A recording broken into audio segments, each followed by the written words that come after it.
10 বছর বিরতির পর ইরানের ওপর ফিরল আন্তর্জাতিক নিষেধাজ্ঞা। বিদেশে থাকা সম্পদ জব্দ, প্রতিশোধমূলক পদক্ষেপ না নিতে ফ্রান্স, জার্মানি ও ব্রিটেনের হুঁশিয়ারি। গাজায় আগ্রাসনের মধ্যেই ট্রাম্পের সঙ্গে নেতানিয়াহুর বৈঠক, চূড়ান্ত হতে পারে শান্তি পরিকল্পনা। অবরুদ্ধ উপত্যকার প্রশাসনিক ক্ষমতায় থাকতে পারবে না হামাস। ইউক্রেনের কিয়েভ সহ বিভিন্ন অঞ্চলে রাশিয়ার বিমান ও ক্ষেপণাস্ত্র হামলা, নিহত 4, আহত অনেকে। জবাবে রুশ তেল উত্তোলন কেন্দ্রে আঘাত জেলেনস্কি বাহিনীর। গাজায় চলমান আগ্রাসনের মধ্যেই মার্কিন প্রেসিডেন্ট ডোনাল্ড ট্রাম্পের সঙ্গে আবারও আলোচনায় বসছেন ইসরায়েলি প্রধানমন্ত্রী বেনিয়ামিন নেতানিয়াহু। স্থানীয় সময় সোমবার হোয়াইট হাউসে এই বৈঠকে গাজার শান্তি পরিকল্পনা চূড়ান্ত হবে বলে আশা করা হচ্ছে। অবরুদ্ধ উপত্যকায় শান্তি প্রতিষ্ঠায় 21 দফার মধ্যে জিম্মি মুক্তি ও হামাসের কোনো প্রশাসনিক ক্ষমতা থাকবে না বলে জানিয়েছেন ট্রাম্প।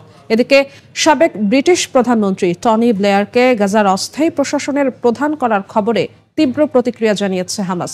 ইসরায়েলি হামলায় সম্পূর্ণ ধ্বংস হয়ে গেছে গাজার স্কুলগুলো। ধ্বংসস্তূপের মধ্যেই বাধ্য হয়ে বাস করতে হচ্ছে ফিলিস্তিনিদের। খাবার আর বিশুদ্ধ পানি খুঁজে পেতে বিভিন্ন জায়গায় তাদের ঘুরতে হচ্ছে দিনভর, তবুও জুটছে না আহার।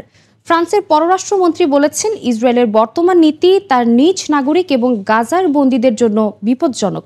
এদিকে গেল একদিনে গাজায় ইসরায়েলি হামলায় 41 ফিলিস্তিনি নিহত হয়েছেন, আহত হয়েছেন আরও অনেকে। ইসরায়েল সিরিয়ার শান্তি আলোচনায় বড় ধরনের অগ্রগতি। দুই দেশের মধ্যকার নিরাপত্তা চুক্তি প্রায় 99% সম্পন্ন হয়েছে বলে জানিয়েছেন এক মার্কিন কর্মকর্তা। লেবাননে হিজবুল্লাহকে দুর্বল করার কারণে ও উত্তর সীমান্তের সাফল্যেই এই আলোচনার সুযোগ তৈরি হয়েছে বলে দাবি করেছেন ইসরায়েলের প্রধানমন্ত্রী বেনিয়ামিন নেতানিয়াহু। ইউক্রেনে ভয়াবহ বিমান ও ক্ষেপণাস্ত্র হামলা চালিয়েছে রাশিয়া। রাজধানী কিয়েভ সহ কয়েকটি শহরে হামলায় অন্তত 4 জন নিহত হয়েছেন, আহত হয়েছেন অনেকে। এদিন জাপোরিজ্জিয়ায় আহত হয়েছেন আরও 21 জন। অন্যদিকে পাল্টা জবাবে রাশিয়ার তেল উত্তোলন কেন্দ্রে ড্রোন হামলা চালানোর দাবি করেছে ইউক্রেন। এক নজরে দেখে নেওয়া যাক বিশ্বের আলোচিত সব আন্তর্জাতিক খবরগুলো। ট্রাম্পের সঙ্গে বৈঠকে গাজা যুদ্ধ বন্ধে সম্মতি জানিয়েছে নেতানিয়াহু। যুদ্ধ বন্ধে গাজার অন্তর্বর্তী সরকারের প্রধান হওয়ার প্রস্তাব ট্রাম্পের।